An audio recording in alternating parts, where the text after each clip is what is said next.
frontliner, senior citizen at estudyante ang prioridad ng Malabon LGU sa kanilang 200 million peso COVID vaccination program. Yan at iba pang update sa COVID vaccination sa mga LGU sa balitang hatid ni Corinne Katibayan. 200 milyong piso ang kabuuang inilaan ng Malabon City para sa pagbili ng COVID-19 vaccines. Target na mabakunahan ng LGU ang 20 hanggang 30% ng kanilang populasyon. Libre ang gagawing pagbabakuna.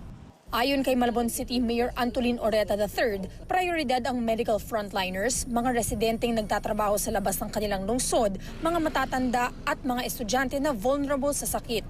Nakikipag-ugnayan na rin ang Malabon City Health Office sa Department of Health para maging maayos ang pagbili, pag-handle at pagtuturok ng bakuna. 300 milyong piso naman ang inilaan ng Bacolod City para sa bakuna kontra COVID-19.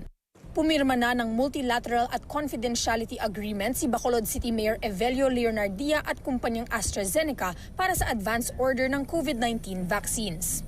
May ilan ding pribadong kumpanya sa lungsod ang handang bumili ng bakuna para sa kanilang empleyado. Pati ang lokal na pamahalaan ng Legazpi City sa Albay naghahanda na rin para sa COVID-19 vaccines. 200 milyong inilaan nila para riyan.